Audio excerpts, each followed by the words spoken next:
maso munange embeera si nnungi nnyo okuvayo omusumba amanyiddwa nga brother Ronnie era nga munaina kuleetako ko story negamba muno brother Ronnie no Makabai famire lyaba babaitata muswengeri muswangali yes bavudde ne bekubira omulanga kati munange twa travelinze ne tugendako ewa taata w'omuvubuka wa famire eno omu ku bakulu abagamba muno pastor Ronnie oba brother Ronnie Makabai yabba ettaka lyabwe n'agezaako no birthday returninga okubatta munange amulega kyagenda maaso tukyokweta stories nyingi tukyagobera omusango guno okola muno tukola ki tugugusa naye nga wetukedde olunaku olwaleero taata onavuddeyo naye ekubira omulanga olw'ensonga ezavuddeyo oba empapula ezavuddeyo nga ziraga muno mutabani waabwe amanyiddwa nga Simon yagezaako nnyo okuba nga akola ki nga alwaniye ebintu bino ne brother Ronnie n'agezaako mutiisatiisa however much brother Ronnie aganye okuvayo okubako kyayogera taata wo famire eno avuddeyo omukulu n'abaako byayogera bingi nnyo era byenjagala nkutuuseko naye mumu byayagambye agambye omukulu ono brother Ronnie bw'ateebereremu kiyinza okuleeta obuzibu eri both famire ne both eri abagoberezi ba brother Ronnie ettaka lino erikalanibwako lisangibwa wali emakindye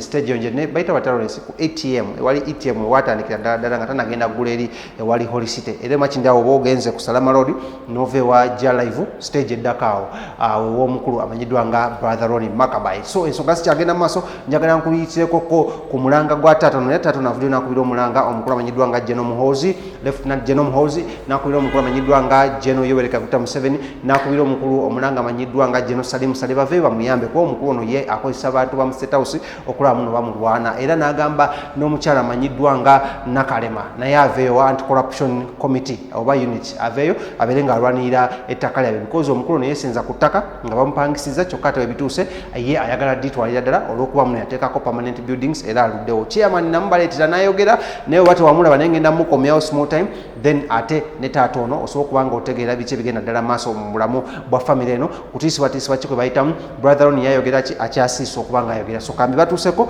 tugende maaso namulamalama nnyo my name is One the King himself tewerabira muno oli ku Celeb Jazz with King Smith genda wansawo subscribing ate tulemu nekintu tukiwanika waggulu katugende katono nnyo mu story eno ya brother Ronnie Makabai n'okubba ettaka n'obufere then tukomawo tugenda kuba tulaba amawulire amalala mangi nnyo tovaawo erinnya lyange nze Mulwana Mmere Egulwa ndi eno ewange ekyamusisi mu ggombolola y'e Kalangalo district Mityana mwebale kutindiga kujja olw'ensonga ze mumpitiddemu era ze mwagadde zigende ku mpewo musanyuse nnyo kubalaba mwebale kujja kati ensonga eriwo yeya batabani bo ttaka okutudde omwami brother Ronnie twagala otubulira ensonga eyo ogimanyiiko kituufu ensonga eyo ngimanyiiko olw'ensonga nti myaka gyekulungudde nga tutunkane brother Ronnie naye sooka otegeere brother Ronnie yajja atya bwe mba seerabidde mu mwaka waliwo ssentebe w'ekyalo ekyalo ekyo kyabbulwamu erinnya lya mukadde waffe bakiyita Muswangali zone kisangibwa eyo Kampala Makindye mu ggombolola y'e Makindye oba municipality y'e Makindye nga bwe bagiyita kati mu muluka gw'Ekibuye zone eyo eya Muswangali ekulemberwa omwami oba akyaliko bamuyita Agabula Emmanuel bw'atyo bajja n'omusumba oyo oba pasita oluvannyuma lw'okuba nti famire yaffe eya Muswangali yali yagabanya ettaka eryo eri abazzukulu era aba muganda wange Wakaabwa Emilio n'abalala nayitibwa ng'omwera omuzadde ne tubeerako mu kifo we twatuula awo nga ku lw'entebe bayitawo Kizito block oba zone eyo oba Najjanankombi block mu luka gwe Najjanankombi nga waaliwo entegeregana yatuukibwako wakati w'abaana bange abawakaabu ku poloti yaabwe yali fuuti 75 ku 100 nga babatuukirira nga baagala babapangiseewo bakolerewo kyaki ez'ebiwempe ez'abalokole bwe batyo ne batandika okukkaanya okwo bwe kwagenda okukkaanya nga okusibwa mu nkola waliwo ekiwandiiko nange kyenzijukira era nga nassaako omukono nga bakkiriziganya ku 800 buli mwaka, era nga buli mwaka gulina okusasula ssente ze 800 okumala ebbanga lya myaka 3. Kaakati era bakolawo n'ekiwandiiko nti omwami oyo oba ab'ekkanisa bagenda kuzimbawo kanisa ya kiwempe, era ne balagaana ebbanga eryo lye lyokka. Omusumba ne banne n'oyo omwami chairman w'ekitundu ekyo abakulemberamu ensonga ezo basasula ssente omwaka ogwasooka 2006 ne 2007 tebaddayo kusasula. Waliyo oluzzi mu kifo ekyo emmanga ng'abaana baffe n'aba Muswangali family n'abeekyalo bagenda okukimayo amazzi naye baatandika okuwuttulwa. Bwe ngamba okuwuttulwa okkubwa emisango ne gigenda ku poliisi. Waliwo omuwala awo Nanju Naalongo yakubwa, emisango ne gigenda ku poliisi eyaawo ekikatwe ne tegyakolwako. Ate ekyavaamu n'omukulu oyo baatandika okuzimba kwabwe ne tukuwakanya kubanga tebajja kuzimbawo permanent structures oba ebizimbe ebyenkomeredde. Bazimbawo bizimbe ebyenkomeredde nga tetukkaanyizza. Ensonga ne zigenda ku poliisi ne zitakolwako, ne zigenda ewa RDC. Ebiseera ebyo yalina kapiteeni oba yali naye nga ye mulowooza yali RDC ekiseera ekyo.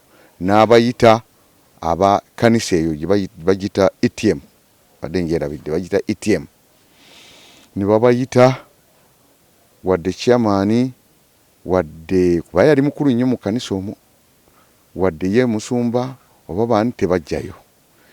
Ne tubeewuuba ne twewuuba ewa RDC ne twewuuba ne birema. Abantu baffe abamu ne balwala, abalala bafa baakubwa ne bafa mu nfa gye tutategeera. Ne tuwevaawo ensonga zigaanye okubaako ezikolwako obutuufu, ne tutandika okugenda nga tetwetegeera.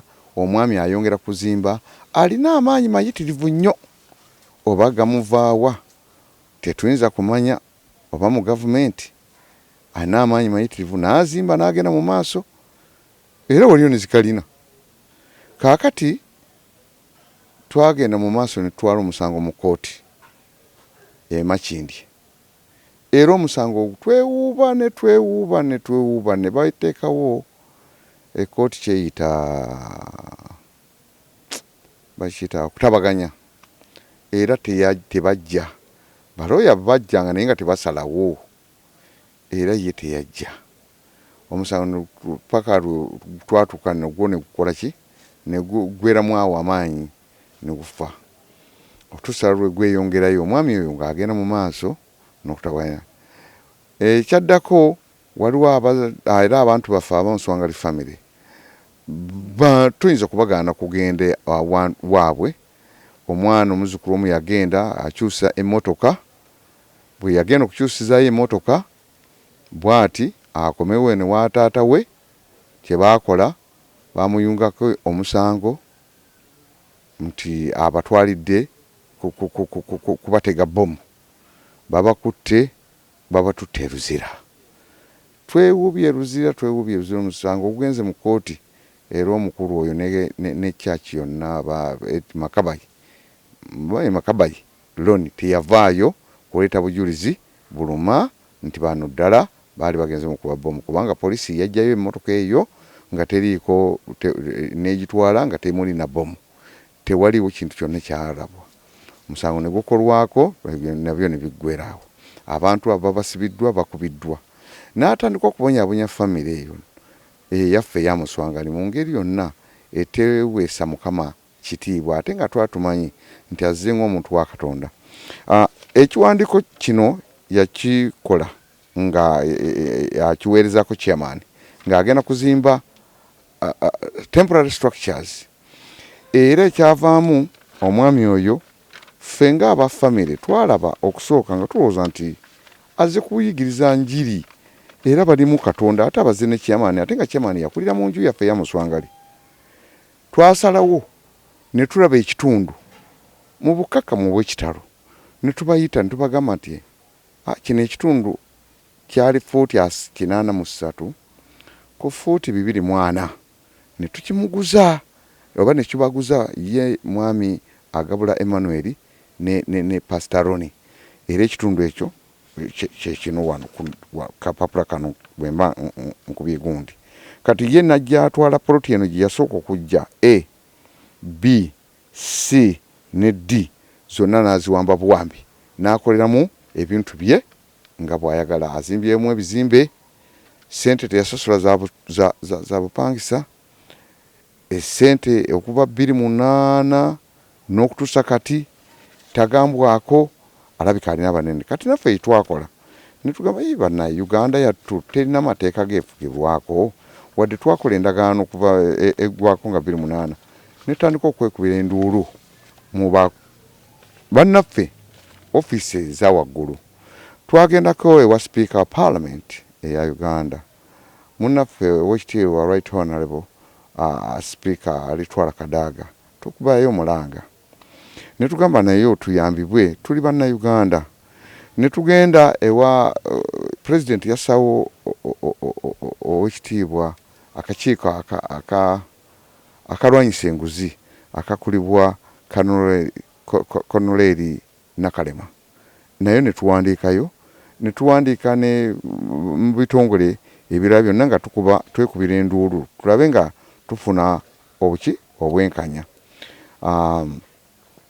naye tetunaba kutuuka ku nkomeredde ya nsonga eyo naye nga tukuba omulanga ne kaakati nti gavumenti ya Uganda erina obuvumu erina obuyinza erina obumalirivu okukwata ku bantu ng'abo bajja nga balokole ne babba ettaka ly'abantu naye nga beerimbise mu bulokole omwami okuva lwe yajja nga ajja Lugonda Majja yatufuukira akagumba mu miro ffe famire ya Muswangali tufuna obuzibu era ye Kampala ne bwemba nzizeeyo sitambula nkubanga munnaye yalina abantu abayinza n'okugjawo abantu otegedde yateekawo n'embeera biseera si biwanvu nti Abamuswangali baakezza essinzizo lye ekintu nga tewaliwo na muntu waffe asobola kulinnya we yateekayo enkomera tewali akyalinnya eyo kakati muntu waani owa Muswangali yagenda ate okwokya ekkanisa ye ebyo ne byonna ng'abiteeka ku famire ya Muswangali kale wetukubira His Excellency President wa Uganda kubanga ye fountain of honor omuntu afaanaganako ng'oyo n'abalala bangi mu nsi twabiwulira empigi eyo era waliyo n'abalala baatawanyanga abantu naye nga beerimbise mu bannabbi ne mu bitundu ebirala abalokole babeere abalokole ab'amazima abalokole abalina omutima nti ddala babuulira njiri eri abantu naye ate si kunyaga kweyagaliza byabwe ku bwabwe ffe tuli bubi awo kyenjogerako kiri mu Muswangali zone mu luka gw'Ekibuye mu ggombolola y'e Makindye mu Kampala kibuga naye omukulu oyo akozesezza embeera yonna etufutyanka tusaba buyambi His Excellency tuli bannayuganda tuli banaku naye omugabo gwaffe naffe gwe twafuna ku nsi nga bajjajjaffe bene bakitaffe baagukolerera tuleme kuviiramu awo okunyagibwa omusajja Ronnie MAKABAI eyaleetebwa chairman Gabula tugenda nakkiriza kulinyuwinga contract ya awo nno wetwataino omuguwa we gwatandikira tusigalawo nga twewaŋŋamizza ku ttaka eryo tuzimbako ebyali structure ebyali temporary ng'ekiwempe twagenda mpolampola ng'ate bwe tuteekawo ebintu ebiri permanent nga bwe tweyongera n'okwegaziya mwali mwegaziya baali babawaddewo oba mwakikolanga bukozi ngamu twakikolanga bukozi ku lwaffe kati enkaayana zino zivaawa ziva mu kwegaziya kugaana kusasula ssente kugaana kusasula ssente n'okwegaziya kulemererwa okusasula ssente n'okwegaziya tuyitanga nga tulinga abatandisa okukola ebikolwa ebyobufere fe abakyaki. Kati katubuuzeemu ensonga zino wezituukidde okuba n'okuba tulinako empapula zetulabye ez'embala okutuuka famire eno okukubira gavumenti omulanga sipiika ki ekyabatuusaawo? Pasita yagaana mwagaana kusasula nga mmwe abakyaki, mwali mwagala kubba ttaka, nsonga ki etuusiza wano? Twakola ebikolwa ebyokukumpanya sikunyagana maanyi naye twakumpanya ng'abantu. Tunnyonnyolemuko kumpanya kuno mwafeera mpapula ze mwakyusakyusa ebiwandiiko okutwala ettaka lya famire lino? Twewaŋŋamya nga tewali yadde ebiwandiiko basi twagenda mu landizi okukyusa amannyo baki. Twesigazaako bwesigaza ku ttaka. Ekitegeeza ettaka lino mwalitwalira ddala ng'abakyaki? Si twali kubanga situlina kiki byapa byawo naye nga twewaŋŋamyako bwewaŋŋamya. Emisango gye tuliddeko egyagenda ggwe nga chairman oba emisango gye tuliddeko egyagenda mu mbuga z'amateeka ogyogerako ki? Olina ky'ogimanyiiko?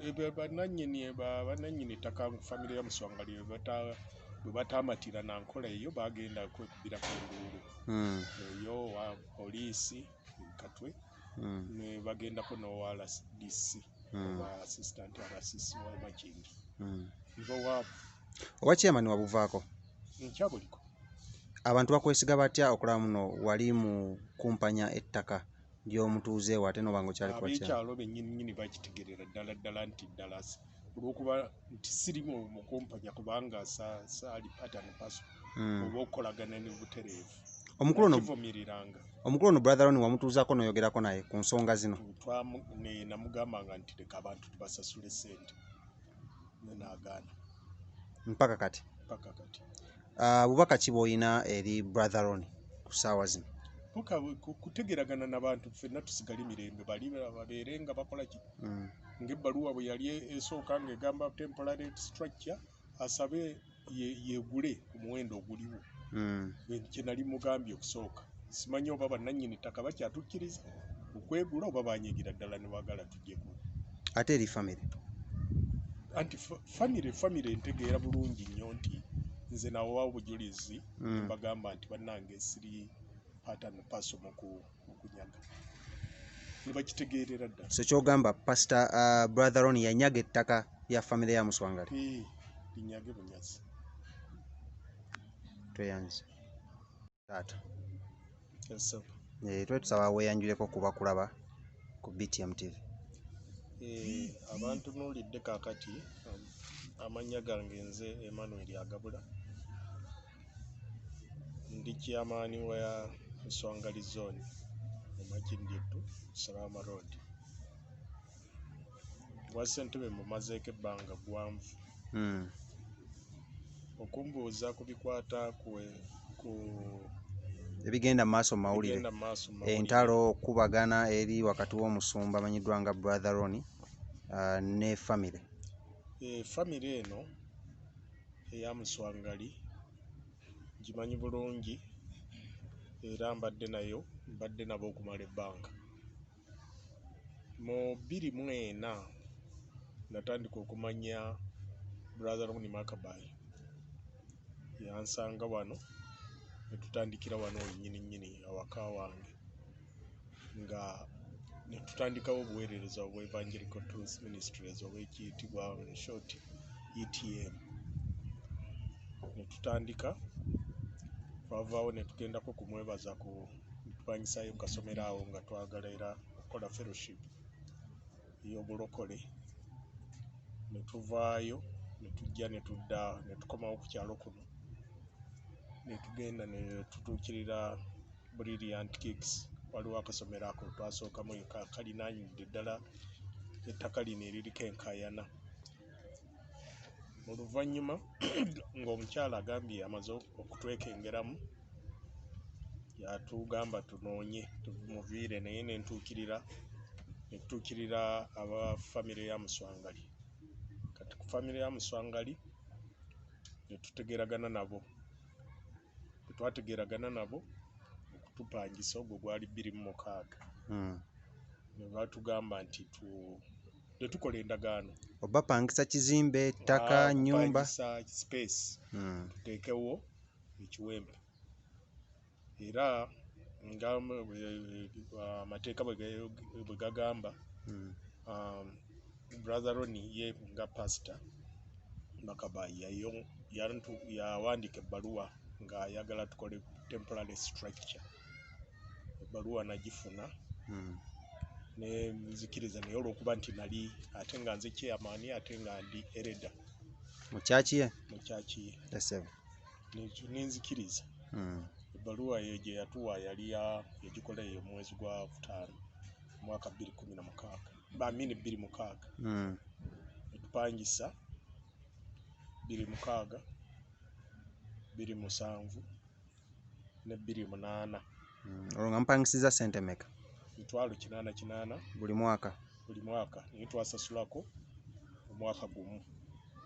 Kakadde kamu emitwalo 60. No, omwaka gumu twasasuka. Omulabi waffe yandiyagadde okumanya gwe okyali n'omusajja ono oba omwami ono amanyiddwa nga Brother Ronnie okutuusa ku ssaawa ya leero? Ensonga bwe yagenda mu maaso n'endaba nga saagala kubeera kw'omu kw'abo abanyazi, neeyawulayo neevaayo, si ye yangoba nafudde kabulesi nenjivaamu olw'okuba nga ekikolwa ekyali kikoleddwa kintu si kya buntu bulamu, kyamanyi bw'amateeka, ate nga singa omuntu ow'eddiini oba omuntu ali mu Yesu Kristo tosobola kukola bikolwa ng'ebyo ng'osuubirayo nti n'okusalirwa omusango mu ggulu. Kati katubuze mu kyaki ye ekyaliko ku ttaka ly'abaami lya famire eno? Ekikweri ekola bulungi. Ekola bulungi. Nze 2014 navaayo mu 2014 nga ndabye nti ebintu tebitambula bulungi. Famire n'ekyalo okuntwala nti ndi mubbi ne bagamba kandizayininge. Tugendeko ku mpapula z'okutte mu mikono gyo. Empapula zino oli we yandikulabye nazo yandigambye embuno oba zezo ze mwakozesa okufera oba zezo ggwe nga chairman z'ovudde okulamu nno weekubira naawe omulanga? Olupapula kati nga luno olusooka lwe lwali lusaba ofiisi yange ey'obwa chairman okukola ki, okubakkiriza bateekewo temporary structure. Request to build temporary structure. Yes, please. Ogwo mwaka ki? Gwali 2016 mwezi gw'okutaano nga 17. Yes sir. Ate luli olulala luno ndagaano eyali ewandiikiddwa okutegeeragana wakati wa famire ya Muswangali. Wakati wa famire ya Muswangali ne church. Okay, kati abalokole obufere ennaku zino bususe chairman mu balokole n'obubbi, gwe ng'omukulu abaddewo kebbanga ddene okyogerako ki kino? Bantu beekuba emitima. Beekuba emitima, ebintu si bya bwereere. Buli muntu Katonda yamuwa ekintu kye, bw'abanga kigize genda otegeeragane naye, gende mu kutegeeragana okutuufu, yasigale nga bw'obeera wiringi bbaaya ye nga wiringi seera. Ndowooza bw'ekityo bwe kyandibadde, otherwise n'enkaayana zonna singa tetuziraba, singa ekyo kyali kikolebwa abantu ffenna babeera abalokole, bakubeera abalokole.